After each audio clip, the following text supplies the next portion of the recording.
అన్నమయ్య జిల్లా తంబలపల్లి నియోజకవర్గంలో తెలుగుదేశం పార్టీ అభ్యర్థి జయచంద్రారెడ్డిపై రోజురోజుకి పెరుగుతున్న నిరసన గలం. అభ్యర్థిని ప్రకటించి 20 రోజులు గడుస్తున్నా తెలుగుదేశం పార్టీకి సంబంధించిన క్యాడర్ పట్టించుకోకపోవడం దారుణమని పలువురు టీడీపీ నాయకులు అన్నారు. ముఖ్యంగా ప్రస్తుతం ఉన్న ఇన్ఛార్జ్ అందరినీ కలుపుకొని పోకుండా సీనియర్ నాయకులు మాకు అవసరం లేదు అనే విధంగా చేస్తున్న ధోరణికి పార్టీ అధిష్టానం దృష్టికి వెళ్లడంతో 2 రోజుల నుంచి అభ్యర్థి మార్పు విషయమే పునరాలోచించి ఐవీఆర్ఎస్ కాల్స్ రావడం జరిగింది.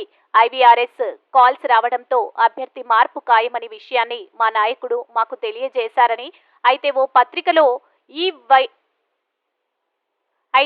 పత్రికలో ఈఐవీఆర్ఎస్ కాల్స్ రావడం పూర్తిగా అవాస్తవమని రాయడం వారికి పార్టీ ఎటువంటి విషయాన్ని చేరవేసిందో తమకు తెలియదని, అయితే తమ్మలపల్లె అభ్యర్థి మార్పు విషయంలో మాత్రం అధిష్టానం పునరాలోచించి అభ్యర్థి మార్పు ఖాయమని మేమందరం భావిస్తున్నాము.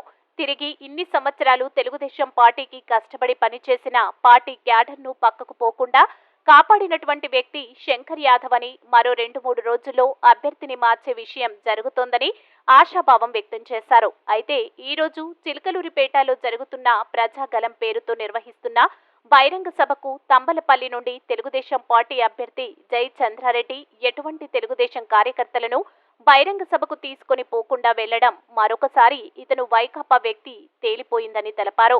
ఈ కార్యక్రమంలో నియోజకవర్గ పోల్ కోఆర్డినేటర్ కుడుం శ్రీనివాసులు, పెద్దమండెం మండల అధ్యక్షుడు builder Ramana, B Kothakota town convener Bangaru Venkataramana, ex ZPTC Eshwarappa, executive member Sukumar, మండల ప్రధాన కార్యదర్శి ఎవరింటి కుమార్, వెంకటస్వామి, రాజంపేట తెలుగు యువత ఉపాధ్యక్షులు సుదర్శన్ రెడ్డి, అన్నమయ్య జిల్లా బీసీ సంఘం జిల్లా ఉపాధ్యక్షులు రంజిత్ కురవ ప్రకాష్, రాజా చాకన, ఎస్సీ సెల్ సూరిదేవుడు, నాగరాజ్, శ్రీనాథ్ నాయుడు, కుడుం శరత్, భరత్ తదితరులు పాల్గొన్నారు.